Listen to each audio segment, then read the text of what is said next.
प्यारे बच्चों, आज के इस क्लास में हम लोग कवर करने वाले हैं क्लास 12th साइकोलॉजी मनोविज्ञान का ऐसे एमसीक्यू यानी ऑब्जेक्टिव प्रश्न जो एग्जाम में काफी इंपॉर्टेंट रखते हैं। एग्जाम की दृष्टि से एग्जाम में पूछे जाते हैं। अभी इस समय में हम लोगों को ऐसे प्रश्न को कवर करना चाहिए जो एग्जाम में बार बार पूछा जाता है और बार बार आने का चांस रहता है। ये सब प्रश्न को एक बार देख लेना चाहिए। तो आज के इस क्लास में ऐसे ही प्रश्न को हम लेकर के आए हैं। ऑब्जेक्टिव यानी एमसीक्यू टाइप का क्वेश्चन है। सबसे पहला प्रश्न हमारे स्क्रीन पर आया है प्यारे बच्चों। पूछा गया है कि चिंता विकृति को विकृति की किस श्रेणी में रखा जा सकता है। देखो, विकृति जो होता है ये मनोवैज्ञानिक दुश्चिंता होता है, मनोवैज्ञानिक बीमारी होती है। विकृति का मतलब होता है मनोवैज्ञानिक बीमारी। अब यहां देखोगे कि चिंता विकृति को किस कैटेगरी में हम लोग रखेंगे। चिंता विकृति का मतलब होता है चिंता यानी एक तरह से तनाव लेने की बीमारी। कोई भी चीज जिंदगी में हो गया, उल्टा सीधा फैसला ले लिए, या फिर किसी के साथ कोई मेरे साथ अन्याय कर लिया, या मेरे साथ कोई धोखा कर लिया, चीटिंग कर लिया, तो आप वहां एक तरह से क्या होते हैं, परेशान हो जाते हैं मानसिक रूप से। आपके दिमाग में एक स्ट्रेस क्रिएट हो जाता है, आप बेचैनी की अवस्था में आ जाते हैं मानसिक रूप से। तो ऐसी विकार को हम लोग चिंता विकृति कहते हैं। और इस विकृति को हम लोग मन स्नायु विकृति के अंतर्गत रखेंगे। किसके अंतर्गत? मन स्नायु विकृति के अंतर्गत। ऑप्शन नंबर हम लोग का बी लोग होगा। ऑप्शन बी बिल्कुल करेक्ट आंसर हो जाएंगे फर्स्ट नंबर क्वेश्चन का। कोई दिक्कत नहीं। नेक्स्ट क्वेश्चन की बात करते हैं। इससे पहले थोड़ा सा एक्सप्लेनेशन देख लो कि मन स्नायु विकृति क्या होता है। मन स्नायु विकृति ध्यान से देखो, यानी चिंता विकृति, जिसे न्यूरोटिक डिसऑर्डर कहते हैं। चिंता विकृति को न्यूरोटिक डिसऑर्डर कहते हैं। इसको न्यूरोटिक डिसऑर्डर भी कहा जाता है। मन स्नायु विकृति के अंतर्गत आती है। इसमें व्यक्ति अत्यधिक चिंता और डर का अनुभव करता है। यानी ये अगर देखा जाएगा कि मन स्नायु विकृति के अंतर्गत आता है। चिंता विकृति में आदमी को डर ज्यादा लगता है और साथ ही साथ उनको चिंता की बातें सताती है। तो चिंता विकृति एक ऐसा बीमारी है जिसमें आदमी को डर लगता है कि मेरे साथ क्या होगा, और वो जो है हमेशा एकदम चिंता में पड़े रहता है। तो उसको कहेंगे चिंता विकृति और इसको न्यूरोटिक डिसऑर्डर कहते हैं। क्लियर। नेक्स्ट क्वेश्चन की बात करते हैं। पूछा गया है, अगला क्वेश्चन देखिएगा, कह रहा है, क्या क्वेश्चन पूछा गया है कि मनोविदालिता के रोगी में निम्नलिखित में कौन सा विभ्रम की प्रबलता अधिक होती है। विभ्रम का मतलब क्या होता है, यानी किसी भी चीज को लेकर के गलत सोच, है ना, कि हमको कोई मारने आ रहा है, हमको कोई खाने आ रहा है, हमारे पीछे कोई दौड़ रहा है, यानी काल्पनिक सोच जो रियलिटी में नहीं है, ऐसी सोच को हम लोग विभ्रम कहेंगे। क्या कहेंगे? विभ्रम कहेंगे। तो देखिएगा, मनोविदालिता के रोगी में निम्नलिखित में कौन सा विभ्रम की प्रबलता होती है। तो दृष्टि विभ्रम, यानी वो सेटिंग से देख नहीं पाएगा। उसके बाद श्रवण विभ्रम, यानी दृष्टि विभ्रम, देखेगा कुछ ब्लैक, अगर देखेगा ना रात को, कि रात को किधर देखेगा, रात को देखेगा पेड़ का तरफ, अगर दो चार पत्ता अगर घना है वहां, अगर मान चलो ये जो मनोविदालिता होगा, दृष्टि विभ्रम क्या होता है, देखो अगर बहुत बड़ा पेड़ है, अगर रात को गए वहां, अंधेरी रात है, पेड़ का तरफ देख लिया, बहुत सारा पत्ता एक ही जगह घना है। पेड़ का पत्ता कहीं घना होता है, कहीं थोड़ा सा ये घना नहीं होता है, विरल होता है। पेड़ का पत्ता बहुत सारा घना है और थोड़ा सा वो आदमी का शक्ल ले लिया, है ना, उसका रूप जो है आदमी के जैसा है, बहुत सारे पत्ता एक जगह मिलने पे उसका जैसे नजर जाएगा थोड़ा सा घना दिखेगा, अंधेरा टाइप का दिखेगा वहां। अरे पेड़ पर कौन सा भूत चढ़ के है ना, पेड़ पर जो है कौन सा आत्मा चढ़ के है, भूत चढ़ के है, एकदम उनको लगेगा कि वहां आदमी चढ़ा हुआ है। तो ये क्या एक विभ्रम है। जैसे कि हम लोग रास्ते चलते हैं कभी कभी, तो हम लोग अपना परछाई से भी डर जाते हैं कि ये आदमी कौन आ गया आगे। कभी हुआ आपके साथ कि अगर रास्ते चल रहे हैं, बहुत बैक लाइट से कम 30 मीटर 40 मीटर दूर से एकदम लाइट पड़ रहा है, या फिर 1 किलोमीटर 1.5 किलोमीटर पीछे लाइट आ रहा है, और अंधेरी रात है, कहीं खेत में जा रहे हैं, बिल्कुल गांव से बाहर है, शहर से बाहर हैं, बिल्कुल चारों तरफ घर द्वार नहीं है, कुछ नहीं है, बिल्कुल सन्नाटा है, और पीछे 1.5 किलोमीटर पीछे से लाइट मारा जा रहा है, और अपना परछाई को अचानक देख के डर जाते हैं कि भाई ये कौन आदमी आ गया। तो ये एक प्रकार का विभ्रम है, समझ गए। उसके बाद श्रवण विभ्रम, है ना, बोलेगा कुछ सुनाई देगा कुछ, बोलेगा यहां आने के लिए बोला कि कोई सुनाई दे रहा है, कौन आत्मा बोल रहा है भाई, तो ये हो जाएगा श्रवण विभ्रम। तो ये मनोविदालिता की रोगी में ये दोनों चीज होता है। ऑप्शन नंबर हमारे सी बिल्कुल करेक्ट आंसर हो जाएंगे। देखोगे मनोविदालिता क्या होता है। मनोविदालिता के रोगियों में अक्सर दृष्टि और श्रवण विभ्रम होते हैं, जिनमें वे अनदेखी चीजें देखते हैं या अनसुनी आवाजें सुनते हैं, तो इसी को कहते हैं मनोविदालिता। क्लियर। नेक्स्ट देखिएगा, अगला क्वेश्चन की बात करते हैं। कैटेटोनिक स्टूपर एक लक्षण है। कैटेटोनिक स्टूपर किसका लक्षण है भाई? 3 नंबर क्वेश्चन की बात करोगे, बताओ। कैटेटोनिक स्टूपर की बात करें तो ये एक मनोविदालिता का लक्षण है। ये किसका लक्षण है? मनोविदालिता का लक्षण है। अब इसमें यहां दिया गया है, थोड़ा सा देख लो। कैटेटोनिक स्टूपर में व्यक्ति निष्क्रिय हो जाता है। यानी कैटेटोनिक स्टूपर ये भी एक बीमारी का प्रकार है जिसमें आदमी डीएक्टिव रहता है, निष्क्रिय रहता है। आदमी क्या रहता है? डीएक्टिव यानी निष्क्रिय हो जाता है और कोई प्रतिक्रिया नहीं देता है। यह मनोविकलता का लक्षण है। कैटेटोनिक स्टूपर में आदमी डीएक्टिव रहता है, बिल्कुल मूर्ति के जैसा बन जाता है, ना ही बोलेगा, ना ही कुछ कहेगा, ना ही सुनेगा। ठीक है, यानी बिल्कुल मौन रहता है। तो ऐसी स्थिति को हम लोग कहेंगे कैटेटोनिक स्टूपर। समझ गए? नेक्स्ट क्वेश्चन पूछा गया है कि मानसिक बीमारी के वर्गीकरण की अत्यंत नवीनतम पद्धति क्या है।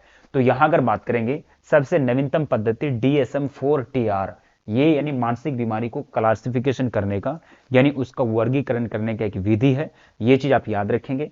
अब DSM-4R की अगर बात करें तो DSM क्या होता है, ध्यान से देखोगे, diagnostic and statistical manual of mental disorders. देखो DSM-4TR ये सबसे लेटेस्ट वर्जन है मनोविकलता रोगी को वर्गीकरण करने का। अब DSM-4 diagnostic and statistical manual of mental disorder, यह एक अमेरिका मानसिक स्वास्थ्य मैनुअल है। DSM-4TR है यानी टेक्स्ट रिवीजन यानी टेक्स्ट वर्जन DSM-4 का अद्यतन संस्कार था, है ना, अद्यतन संस्कार था, है ना, जो मानसिक विकारों के वर्गीकरण के लिए उपयोग होता था। वर्तमान में DSM-5 इसका नवीनतम संस्करण है। तो ये चीज आप लोग याद रखिएगा। समझ गए? नेक्स्ट क्वेश्चन बनेगा कि जब कोई औषधि चिकित्सीय निर्णय के विरुद्ध ली जाती है तो उसको क्या कहेंगे। यानी जो भी औषधि है, जैसे कि कोरेक्स जो है ये दवाई होता है खांसी का, कोरेक्स का जो सिरप होता है ये खांसी का दवाई होता है।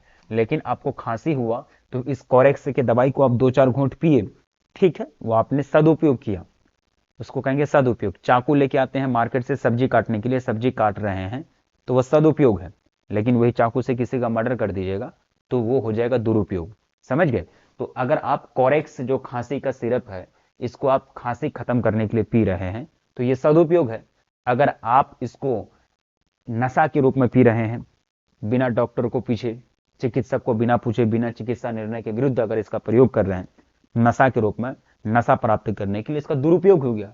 तो ये है क्या? औषध है, औषध दवाई, तो औषध दुरुपयोग कहेंगे इसको। दुरुपयोग हो गया तो औषध दुरुपयोग कहेंगे। ऑप्शन नंबर हमारा सी लोक हो जाएगा। एक होता है सदुपयोग, एक होता है दुरुपयोग। समझ गए? नेक्स्ट देखिएगा, यहां कहा जा रहा है कि चिकित्सीय निर्णय के विरुद्ध दवाओं का सेवन औषध दुरुपयोग कहलाता है। यह व्यक्ति की स्वास्थ्य समस्याओं को बढ़ा सकता है, यानी स्वास्थ्य समस्याओं को बिगाड़ सकता है और शारीरिक तथा मानसिक हानि पहुंचा सकता है। बिल्कुल, अगर आप नशा करते हैं तो आपकी शारीरिक और मानसिक हानि दोनों पहुंचेगा। क्लियर? नेक्स्ट देखिएगा कि श्रव्य विभ्रम मुख्य रूप से किस विकृति में देखने को मिलता है। श्रव्य विभ्रम यानी सुनने में आपको क्या होगा कि आपको बोलेगा कुछ सामने वाला लेकिन सुनाई देगा कुछ, तो श्रव्य विभ्रम इसी को कहते हैं। और ये सिजोफ्रेनिया में दिखता है। सिजोफ्रेनिया एक विकार है, मानसिक विकार है जिसमें आदमी को सुनाई नहीं देता बढ़िया से, है ना, सुनाई नहीं देता। देखो सिजोफ्रेनिया अगर बात करें, सिजोफ्रेनिया में श्रव्य विभ्रम यानी ऑडिटरी हेलुसिनेशन सामान्य है ना, जिसमें व्यक्ति आवाजें सुनता है जो वास्तव में मौजूद नहीं होती है, जो वास्तव में मौजूद नहीं होती है। ऐसी आवाजों को व्यक्ति सुनने लगता है, उसको कहेंगे हम लोग श्रव्य विभ्रम। उसको क्या कहेंगे हम लोग? श्रव्य विभ्रम। ये चीज आप लोगों को ध्यान में रखनी है। नेक्स्ट देखिएगा, मानसिक दुर्बलता का मुख्य कारण क्या होगा। मानसिक दुर्बलता, अगर कोई मानसिक रूप से कोई व्यक्ति, कोई बच्चा कमजोर है, मानसिक रूप से कोई बच्चा कमजोर है, तो इसका रीजन ये हो सकता है कि वो जन्म से कमजोर है, जन्म से ही उनका पालन पोषण सही ढंग से नहीं हुआ है, या फिर भ्रूण अवस्था में उसका पालन पोषण सही ढंग से नहीं हुआ है। ठीक है, तो उसको हम लोग कहेंगे जन्म आघात। समझ गए? तो ये मानसिक दुर्बलता का कारण है ना। अभी इतना भूख लगा था, 9:15 बज गया, वो खाने का मन कर रहा था, फिर सोचे कि और टाइम लग जाएगा, आधा घंटा, 10 मिनट 15 मिनट टाइम लगेगा। फिर हम सोचे इतना वेट नहीं कराना, ठीक है, पहले क्लास को करा लेते हैं। ठीक है, चलिए अब यहां देखेंगे कि मानसिक दुर्बलता का मुख्य कारण क्या होगा। जन्म आघात, यानी जन्म से भी क्या हो सकता है कि व्यक्ति के अंदर, बच्चे के अंदर एक डिसऑर्डर होगा कि भाई जन्म से ही वो दुबला पतला है। उनके बाद वंशानुक्रम, माँ बाप जैसा है उसी तरह से बेटा, उसी तरह से बच्चा होगा, तो ये भी एक प्रकार है। संक्रामक रोग, कोई बीमारी पकड़ लेगा तो ये भी एक मानसिक दुर्बलता का कारण बन सकता है। तो मानसिक दुर्बलता का ये सभी कारण हो सकता है। ऑप्शन नंबर हमारे डी बिल्कुल करेक्ट हो जाएंगे। देखोगे कि मानसिक दुर्बलता के कारणों में वंशानुक्रम, जन्माघात और संक्रामक रोग सभी आ जाते हैं। नेक्स्ट देखिएगा कि कौन सा मादक दुरुपयोग, मादक द्रव्य दुरुपयोग का सामान्य प्रकार नहीं है। अब देखोगे दुरुपयोग का सामान्य प्रकार नहीं है। हेरोइन का हम लोग दुरुपयोग करते हैं, बिल्कुल करते हैं कि नहीं। यानी हेरोइन जो नशा करने की चीजें होती हैं, कोकीन का करते हैं, अफीम का करते हैं, अल्कोहल का करते हैं। लेकिन दुर्भीति क्या है? ये तो एक प्रकार है, ये तो फोबिया है। ये क्या है? फोबिया है। दुर्भीति क्या है? फोबिया, यानी प्रकार है डर का। किसका प्रकार है जी? फोबिया है, यानी डर है। तो ऑप्शन नंबर हमारे डी बिल्कुल करेक्ट हो जाएंगे। दुर्भीति जो है ये मादक द्रव्य दुरुपयोग का सामान्य प्रकार नहीं है। समझ गए? यहां आप देखो कहा जा रहा है, क्या कहा जा रहा है, ध्यान से देखिएगा कि हेरोइन, कोकेन है ना, और अल्कोहल सामान्य मादक द्रव्य है, जबकि दुर्भीति, फोबिया मानसिक विकार है, ना कि मादक द्रव्य है। समझ गए? इतना इतना आपको समझ में आ गया। अब यहां देखो आगे कहा जा रहा है कि मध्य युग में असामान्य व्यवहार का मुख्य कारण क्या था? मध्य युग की बात कर रहे हैं, प्राचीन युग, मध्य युग और वर्तमान युग। तो मध्य युग में, पुराने जमाने में लोग अगर कोई मानसिक बीमारी होता था, मानसिक रूप से बीमार पड़ता था, पागल वगैरह हो जाता था, तो आदमी इसको कहते थे कि इसके अंदर भूत प्रेत घुस गया है ना, इसके अंदर गलत आत्मा एंट्री कर गई है। तो ये कहा जाता था मध्य युग में असामान्य व्यवहार, यानी जो पागल जैसा व्यवहार करता है। सामान्य व्यवहार तो स्वीकृत है, जो हम लोगों का व्यवहार है वो सामान्य व्यवहार है।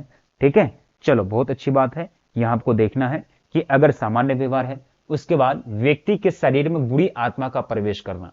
पहले यह समझा जाता था कि कोई भी व्यक्ति अगर मानसिक रूप से पागल वगैरह हो गया ना, मानसिक बीमारी हो गया, तो कहा जाता था इस व्यक्ति के अंदर जो है बुरा आत्मा एंट्री कर गया है, प्रवेश कर गया है।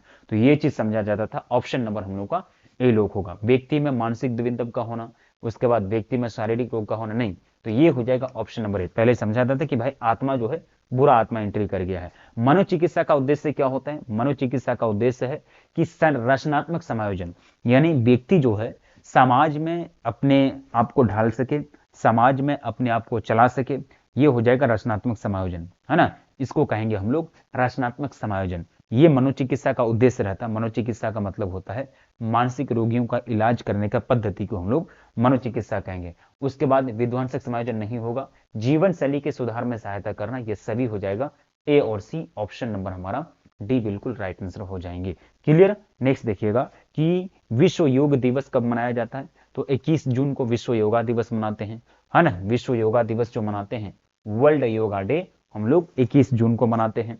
नेक्स्ट देखिएगा, आधुनिक चिकित्सा शास्त्र का जनक किसको कहा जाता है? आधुनिक चिकित्सा शास्त्र का जनक हिप्पोक्रेटिस को कहते हैं। किसको कहते हैं? हिप्पोक्रेटिस को आधुनिक चिकित्सा शास्त्र का जनक कहा जाता है। ऑप्शन नंबर हमारे बी बिल्कुल राइट आंसर हो जाएंगे। देखेंगे, शर्त रहित स्वीकारात्मक सम्मान, शर्त रहित स्वीकारात्मक सम्मान पर किस चिकित्सा में सर्वाधिक बल दिया जाता है? सबसे ज्यादा किस चिकित्सा में बल दिया जाता है? 13 नंबर क्वेश्चन की आप बात करेंगे, बहुत अच्छा क्वेश्चन पूछा गया। शर्त रहित, शर्त के बिना शर्त रहित स्वीकारात्मक सम्मान पर किस चिकित्सा में सबसे अधिक बल दिया जाता है? तो रोगी केंद्रित चिकित्सा में। रोगी केंद्रित, शर्त रहित मतलब शर्त के बिना, किसी भी प्रकार का शर्त नहीं। तो रोगी केंद्रित चिकित्सा उसको कहते हैं। एक होता है बाल केंद्रित शिक्षा। बाल केंद्रित शिक्षा भी चल रही है हमारे भारत में। कौन सा शिक्षा चल रही है? बाल केंद्रित शिक्षा। बाल केंद्रित शिक्षा का मतलब होता है बच्चों के अनुसार ही उसको पढ़ाना है।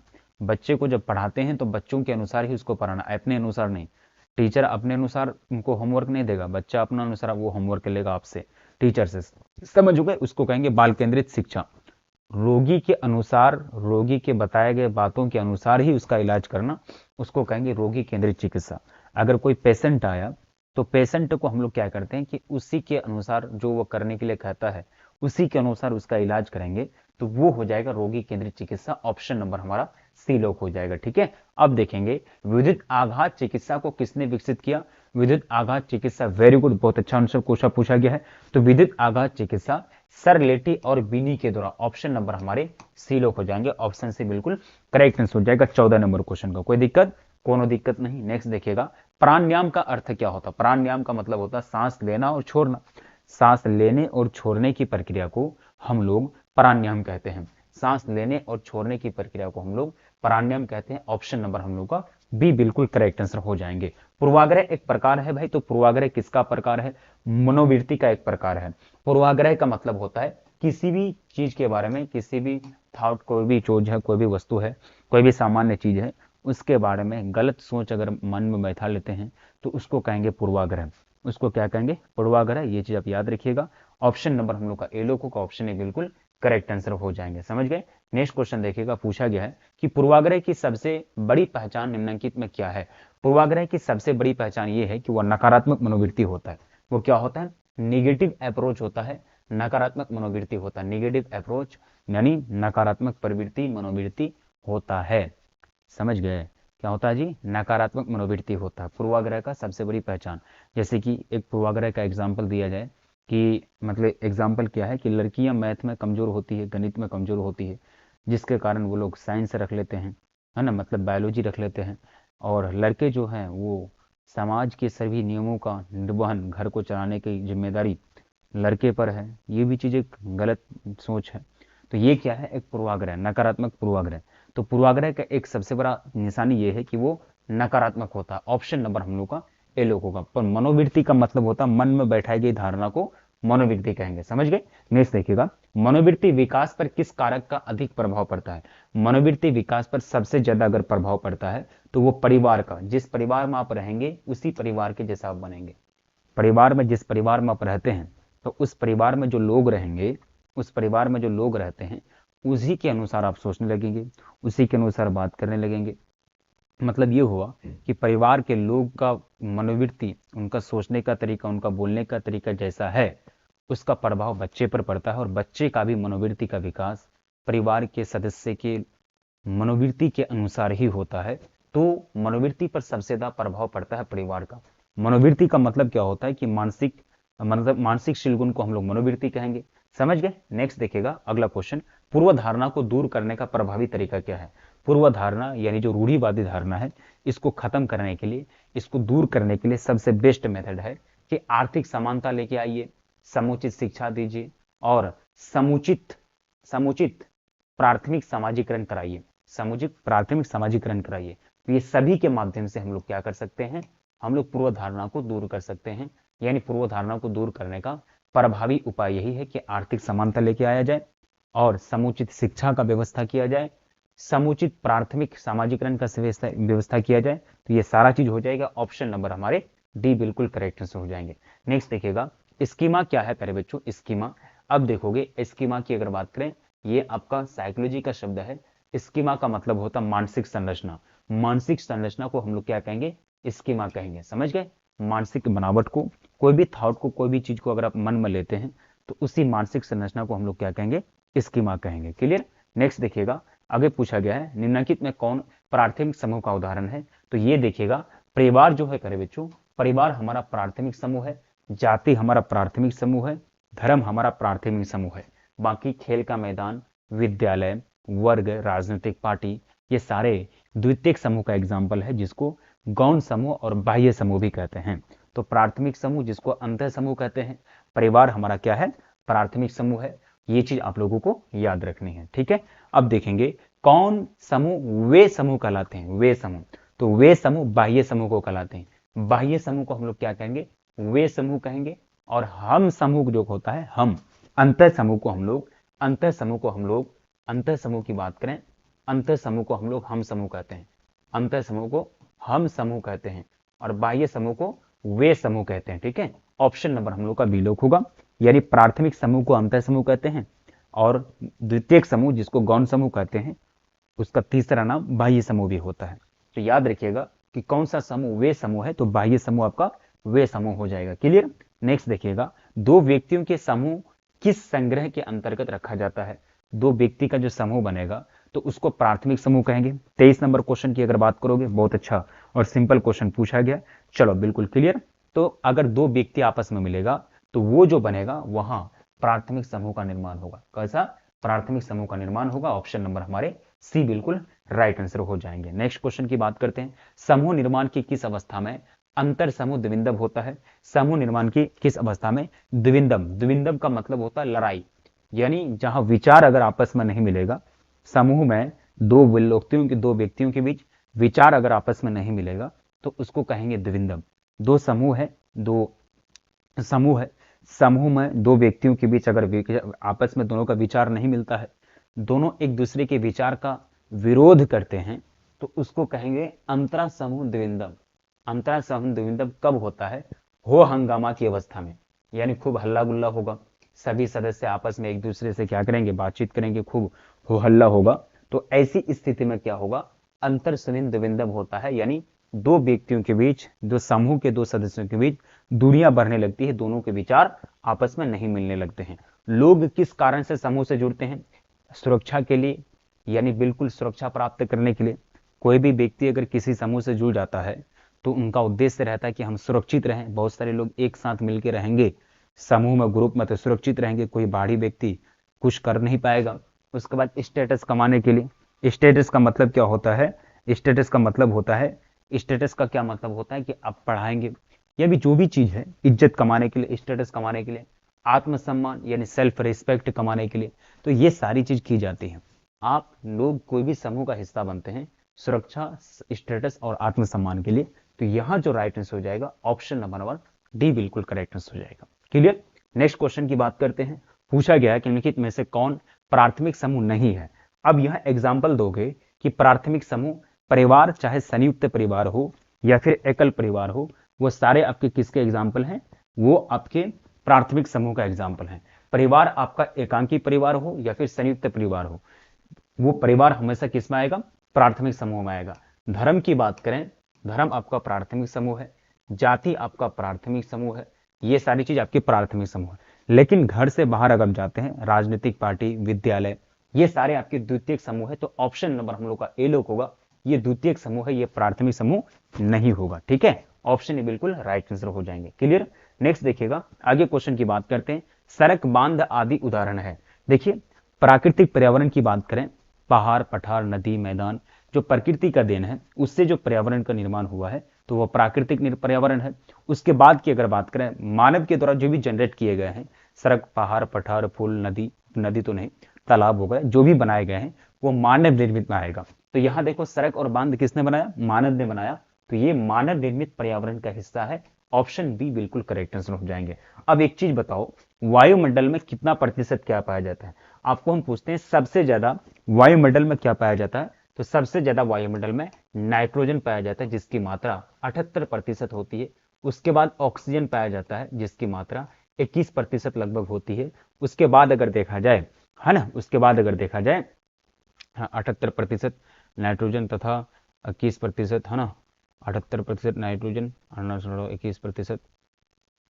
ऑप्शन आपका क्या हो जाएगा बताइएगा। तो यहां अगर देखा जाए, 0.03% आपका सीओ यानी कार्बन मोनोऑक्साइड, 0.03% सीओ यानी कार्बन मोनोऑक्साइड, 78.98 नाइट्रोजन, ऑक्सीजन, ये क्या है, ऑक्सीजन है 728.9, ये आपका 29.8 शुद्ध वायु कहलाती है, शुद्ध वायु कहलाती है। ये आपका नाइट्रोजन, ये होगा, ये होगा और ये होगा। ऑप्शन बी बिल्कुल करेक्ट आंसर आएंगे, ऑप्शन बी आपका राइट आंसर हो जाएगा। समझ गए।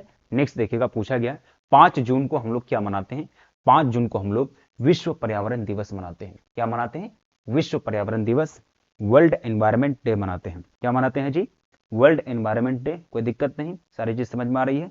चलो नेक्स्ट क्वेश्चन की बात करते हैं। पूछा गया है कि ध्वनि प्रदूषण सबसे अधिक होता है। तो ध्वनि प्रदूषण से क्या होता है कि ध्वनि प्रदूषण अगर होगा, आपके घर के बगल में आकर के कोई गाड़ी बजाएगा, कोई चिट्ठी बजाएगा, खूब खूब बजाएगा, तो नींद आएगा जी, नींद आएगा कि गुस्सा होगा, गुस्सा आएगा ना। तो यहाँ देखिएगा खीज उत्पन्न होगा। खीज जो होता है वो मन में एक होता है ना, मन में परेशानी हो जाता है, एकदम अचानक से गुस्सा आ जाता है ना, मन करता है कि लगाए दो चाटा जा करके। इस तरह का बच्चे के साथ आप लोग करते हैं, बच्चा अगर कुछ करता है तो आप लोग करते हैं ना, आप लोग कुछ करते हैं, दो चार झापट लगा देते हैं खूब बढ़िया से, उसके बाद बच्चा रोने लगता है, फिर उसके बाद खूब समस्या झेलो। ठीक है, तो ऐसी चीज होती है कि नहीं। तो ऐसा चीज क्या है कि खीज, इसको क्या करते हैं, बार बार अगर कोई ध्वनि बजा रहा है, उससे मन में आपका डिस्टर्बेंस होता है। जब मन में डिस्टर्बेंस होता है तो उसी को कहते हैं हम लोग खीज। नींद में छूटा, बिल्कुल नींद नहीं होगा ना यार, अगर आप ध्वनि प्रदूषण होगा, नींद नहीं होगा, तो ए और बी होगा। ऑप्शन डी बिल्कुल करेक्ट आंसर हो जाएगी, ऑप्शन डी हमारा राइट आंसर हो जाएगा। देखोगे, जीव तथा उसके पर्यावरण के बीच, प्यारे बच्चों मैं आप लोगों से रिक्वेस्ट करूंगा कि जो भी आपके नए छोटे भाई बहन हैं, जो अगला बोर्ड एग्जाम देने वाले हैं, है ना, 26 में एग्जाम देने वाले हैं जो भी बच्चे, तो उनको आपको बोल देना है कि बैच आपकी सफलता बैच आपकी लॉन्च हो जाएगी, एप्लीकेशन में ले सकते हैं, ज्वाइन हो सकते हैं, एडमिशन चल रही है। और मैं ये कहना चाहूँगा कि जो भी नए बच्चे हैं आपके, तो उनको सफल एकेडमी से जोड़ना है और उनको सब्सक्राइब कर दीजिएगा आप लोग, है ना। जो भी नए बच्चे हैं आप लोग सब्सक्राइब कर लीजिए, और जो आपके देने वाले हैं एग्जाम उनको भी बोलिए, सेशन को लाइक कर दीजिएगा और लोगों को शेयर जरूर कीजिएगा ये क्लास को, समझ गए। जीव और उसके पर्यावरण के बीच के संबंधों का अध्ययन किस में किया जाता है, तो ये हम लोग करते हैं, हम लोग पारिस्थितिकी में। किसमें? जीव का और पर्यावरण के बीच जो करते हैं पारिस्थितिकी में। ऑप्शन नंबर हम लोग का डी बिल्कुल राइट आंसर हो जाएगा, ठीक है। ये काम कर लेना, सब्सक्राइब कर लीजिएगा आप लोग, लाइक कर दीजिएगा सेशन को और जम करके शेयर भी कर दीजिएगा। और मैं आप लोगों से रिक्वेस्ट ये करूंगा कि जो 26 में एग्जाम देने वाले हैं उनको आप लोगों को इन्फॉर्म करना है कि बैच आपकी लॉन्च हो गई है, समझ गए। नेक्स्ट क्वेश्चन की बात करते हैं। एप्लीकेशन में हो गई है, यहाँ अनाउंसमेंट करना बाकी है, ठीक है। अब देखेंगे, यहाँ पूछा गया है कि व्यक्ति का शारीरिक हाव भाव किस श्रेणी का कौशल है। शारीरिक हाव भाव किस श्रेणी का, तो ये संचार कौशल हो जाएगा। शारीरिक हाव भाव, देखिए शारीरिक हाव भाव यानी जो होता है, भाषा की अगर बात करें तो आपकी शारीरिक हाव भाव से भी आपका भाषा का पता चलता है ना। अब बोलते हैं, जो भी चीज है बोलते हैं, शारीरिक हाव भाव से आपका भाषा का पता चलता है। ऑप्शन नंबर बी लाइक हो जाएंगे। अब देखेंगे, एक प्रभावी मनोवैज्ञानिक की विशेषता क्या क्या होनी चाहिए।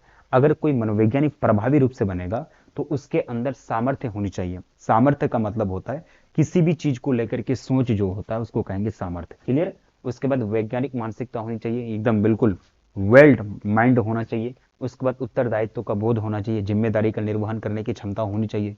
यह नहीं कि काम कर रहे हैं उसको सो गए, ऐसा नहीं, तो सारी चीज होनी चाहिए। ऑप्शन नंबर हमारे डी बिल्कुल करेक्ट हो जाएंगे। निम्नलिखित में से साक्षात्कार के कौन से अवस्थाई हैं, कौन अवस्था नहीं है, तो ये प्रारंभिक, प्रश्नोत्तर और समापन की अवस्था, ये तीनों है।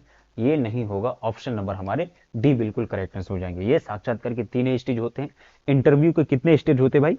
इंटरव्यू जो होता है, जैसे कि आप कहीं जाएंगे, कोई जॉब लग गया, आईएएस आईपीएस या फिर यूपीएससी बीपीएससी, सिविल सेवा में किसी का भी जॉब लगता है, तो वहां पहले ट्रेनिंग ली जाती है। उस ट्रेनिंग तो बाद में होता है, इंटरव्यू होता है। इंटरव्यू में अगर कटे तो फिर गए, इंटरव्यू में छट गया तो फिर छट गए। तो इंटरव्यू में आपका तीन स्टेज होता है, प्रारंभिक, द्वितीयक और तृतीयक। प्रारंभिक में क्या होता है, प्रारंभिक अवस्था में तैयारी की जाती है। द्वितीयक में प्रश्न उत्तर काल चलता है, सवाल जवाब चलता है। और लास्ट में समापन की अवस्था होती है जिसमें रिजल्ट दिया जाता है।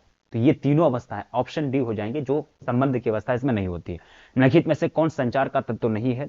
संचार का तत्व नहीं होगा पुनरावृत्ति, ऑप्शन नंबर हमारा डी लोक होगा। शारीरिक भाषा, सुनना बोलना, ये सारी चीज संचार के अंतर्गत आता है। जब भी किसी आदमी के सामने भाषण देते हैं, जब बोलते हैं, तो आपका बॉडी लैंग्वेज भी आपके संचार में ही शामिल होते हैं, है ना। बॉडी लैंग्वेज भी आपके संचार में ही गिने जाते हैं, समझ गए। अब देखोगे, व्यक्ति की किसी विशेष क्षेत्र की विशेष योग्यता को हम लोग क्या कहेंगे? हम लोग कहेंगे अभिक्षमता। कोई कहते हैं ना कि किसी भी विशेष कार्य को करने की योग्यता, कोई भी विशेष काम को करने की क्षमता को हम लोग क्या कहेंगे? अभिक्षमता कहेंगे, समझ गए। नेक्स्ट क्वेश्चन की बात करते हैं। पूछा गया है कि धर्म किस प्रकार का समूह है, तो धर्म हो जाएगा, परिवार हो जाएगा, जाति हो जाएगा। तो ये सभी चीज हमारा प्राथमिक समूह है। ये क्या है? प्राथमिक समूह है। ऑप्शन नंबर हम लोग का ए लोगों का ऑप्शन ए बिल्कुल करेक्ट आंसर हो जाएंगे। नकारात्मक संवेग का उदाहरण है, तो सकारात्मक संवेग हंसना, खुशी न मनाना, हर्ष उल्लास, ये सकारात्मक है। नकारात्मक ये सभी हो जाएंगे डर, दुश्चिंता, क्रोध, ये क्या है? नकारात्मक संवेग है। ऑप्शन नंबर हमारे डी बिल्कुल करेक्ट हो जाएंगे। बुलिमिया एक ऐसी विकार है जिसमें रोगी को क्या लगता है? बुलिमिया रोगी को क्या लगता है? भूख कम लगता है। एनोरेक्सिया नर्वोसा में भूख ज्यादा लगता है। ऑप्शन ए बिल्कुल करेक्ट हो जाएंगे, समझ गए। नेक्स्ट देखिएगा, बीने तथा साइमन ने बुद्धि मापने के लिए सर्वप्रथम परीक्षण के जो कार्य किए थे वो 1905 में। दुनिया में बुद्धि के क्षेत्र में शोध का कार्य, रिसर्च का कार्य सबसे पहले किसने स्टार्ट किया था? अल्फ्रेड बीने और साइमन। कब? 1905 ईस्वी में। ऑप्शन नंबर हमारा बी लोक हो जाएगा। जब प्रतिबल की उत्पत्ति सकारात्मक घटनाओं से होती है तो उसको हम लोग यूस्ट्रेस कहते हैं। क्या कहते हैं? यूस्ट्रेस। नकारात्मक से होगा डिस्ट्रेस, बार बार कोई भी चीज को रिपीट करेंगे तो हाइपो स्ट्रेस, ठीक है। टोटल कितने प्रकार के स्ट्रेस? 3 प्रकार के स्ट्रेस, समझ गए। नेक्स्ट देखिएगा, कहा जा रहा है किसने कहा कि, नेक्स्ट क्वेश्चन की अगर बात करें, किसने कहा कि अमूर्त चिंतन की योग्यता ही बुद्धि है? तो ये किसने कहा? टर्मन ने कहा। अमूर्त चिंतन किसको कहते हैं? जिसको हम लोग देख नहीं सकते हैं। मैथमेटिक्स के बारे में सोचना, कोई गणितज्ञ को कोई फॉर्मूला क्रिएट करते हैं तो वो सोचते हैं, तो उसको कहेंगे हम लोग अमूर्त चिंतन। कोई अगर जैसे कि एक बढ़ई है जो कुर्सी वगैरह बनाते हैं, पेड़ का लकड़ी से कुर्सी बनाते हैं। अब देखिए, एक बढ़ई कुर्सी का डिजाइन के लिए, डिजाइन बनाने के लिए दिमाग में सोच रहा है वो, ठीक है। और एक गणितज्ञ जो मैथमेटिशियन है वो फॉर्मूला तैयार करने के लिए सोच रहा है कि एक फॉर्मूला बनाएंगे मैथ के अंदर, किसी भी फील्ड में एक फॉर्मूला बनाएंगे।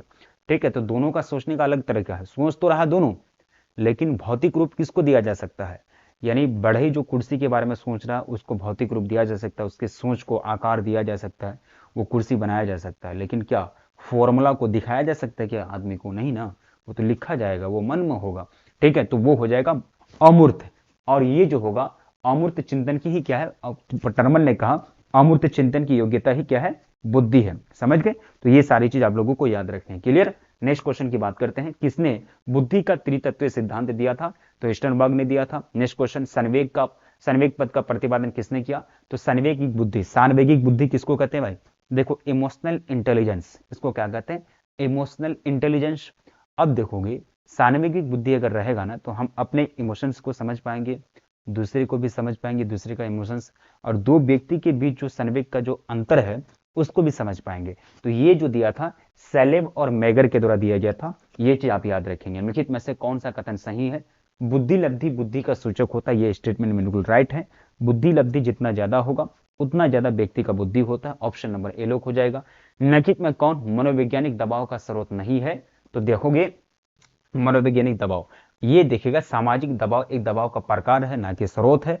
और मनोवैज्ञानिक दबाव दविंदम कुंठा ये सब चीजें उत्पन्न होता है, लेकिन अभी घातक घटना है, जैसे कि कोई भी घटना घट गई, प्राकृतिक आपदा आ गया, बम धमाका हो गया, अभी घातक घटना है, उस घटना को कहते हैं जिससे मानव जाति को क्षति पहुंचे। समझ गए? तो ये सारी चीज आप लोगों को याद रखनी है।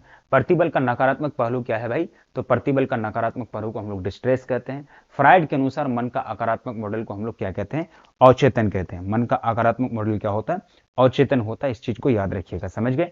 गार्डनर ने अभी तक कुल कितने प्रकार के बुद्धि बताए हैं?